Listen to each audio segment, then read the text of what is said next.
Salam sejahtera, Om Swastiastu, Namo Buddhaya, salam kebajikan.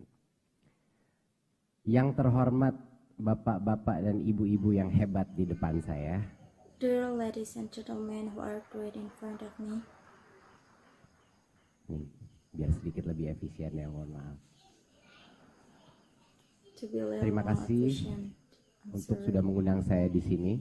Thank you. Saya seperti for inviting me here. Prof. Ari juga sudah ada pidato yang langsung saya buang juga. Prof. Ari as well as speech karena saya ingin menggunakan kesempatan ini untuk menjadi sesi kerja pertama selama 4-5 tahun ke depan ini.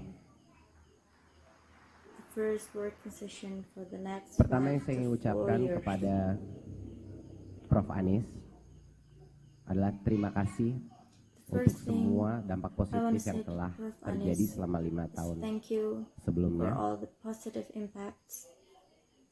seperti pencapaian di QS ranking yang meningkat, tapi yang terutama buat saya yang paling saya banggakan itu adalah impact ya dari Times Higher Education Impact Award yang nomor 80 itu buat saya malah lebih penting lagi karena bukan ranking tapi dampak real terhadap Sustainable Development Goals. Terima kasih, Pak. It's more important because it's not a ranking but a real impact on Sustainable Development Goals. Thank you, sir. Saya nggak akan mengecilkan tantangan ke depan ini seperti apa. Saya harus real dengan Bapak Ibu bahwa perubahan di dunia industri, perubahan di dunia teknologi, perubahan di dunia budaya ini akan semakin cepat, semakin rumit dan semakin tidak bisa dipredik. Hal-hal yang tadinya simple menjadi tidak simple. Pada saat ini arahan Pak Presiden adalah SDM unggul. Ini harus diterjemahkan secara konsisten bukan hanya kepada para kementerian, bukan hanya kepada para perguruan tinggi dan dosen dan mahasiswa, tapi untuk seluruh masyarakat. SDM unggul. Ada salah satu mentor saya pernah bilang sama saya, kalau semuanya jadi prioritas, artinya tidak ada prioritas. Jadi saya di sini step pertama saya adalah untuk memberitahukan prioritas di perguruan tinggi itu sama-sama di kementerian kami, sama juga dengan arahan Pak Presiden, yaitu apa? SDM unggul. Kalau kita menganalisa apa dampak terbesar yang perguruan tinggi bisa lakukan untuk meningkatkan SDM unggul, itu simple jawabannya, adalah pencetakan pemimpin-pemimpin masa depan kita, artinya mahasiswanya. Ya. Jadi Bapak Ibu, saya pertama adalah untuk menyadari bahwa prioritas utama adalah proses pembinaan, pembelajaran, dan pencetakan karakter mahasiswa di dalam perguruan tinggi Bapak Ibu.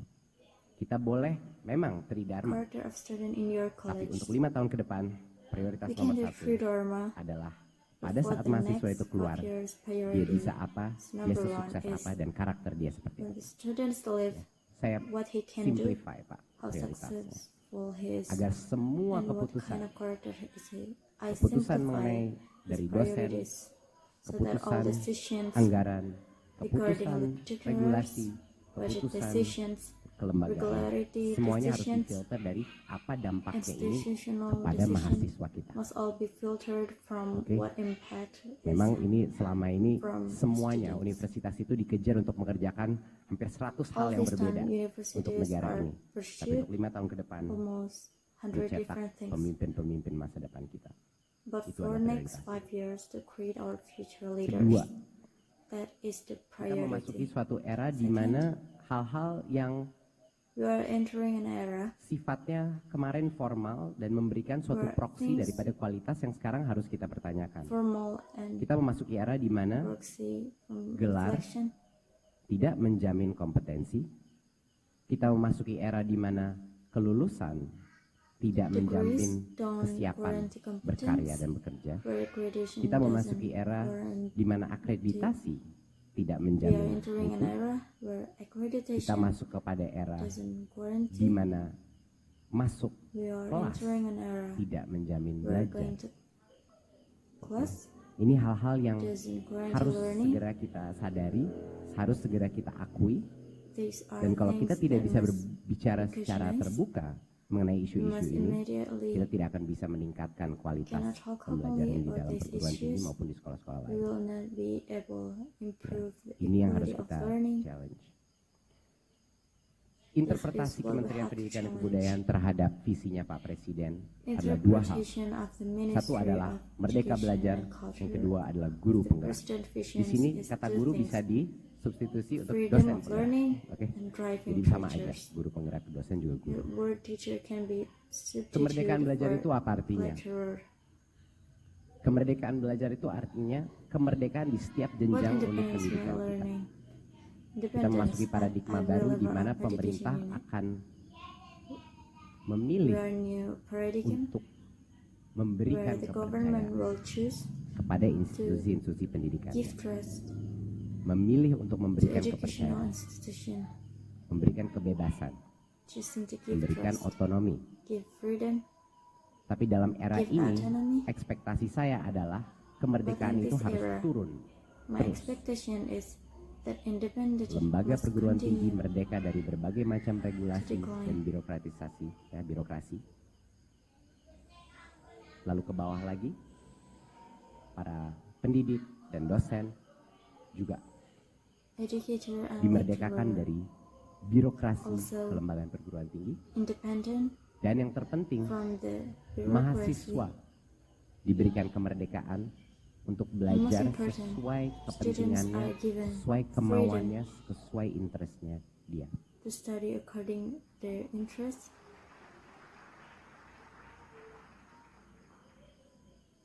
5 tahun ke depan nggak akan nyaman sama sekali untuk berbagai macam institusi pendidikan karena perubahan ini tidak mudah.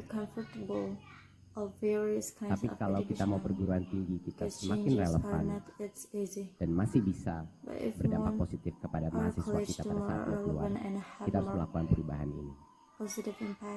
Kalau Bapak Ibu menganalisa, coba saja melakukan analisa korelasi antara prodi dan karirnya semua lulusan ini. Mohon dikaji.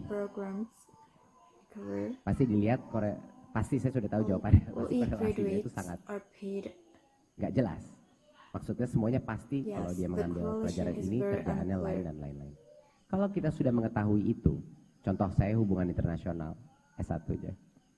Tapi karir saya di teknologi dan di banyak bidang yang lain yang berbeda. Artinya apa yang kita pelajari, apa prodi yang kita lakukan, itu sering sekali hanya starting point kita. Lalu kenapa kita tidak memberikan kemerdekaan para mahasiswa kita untuk mengambil berbagai macam hal di dalam kampus, di luar prodi, di luar fakultas, di luar kampus. Inilah yang namanya kemerdekaan mahasiswa. Kedua adalah untuk berubah paradigma. Dosen menggurui, dosen memberikan ceramah, dosen memiliki informasi dan memberikannya kepada mahasiswa. Berubah menjadi dosen memfasilitasi pembelajarannya mahasiswa secara independen.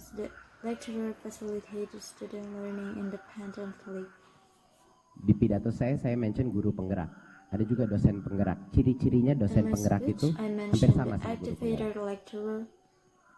Dosen penggerak kalau melihat anaknya kapabilitasnya melampaui ilmu dia merasa bangga dan bukan terancam.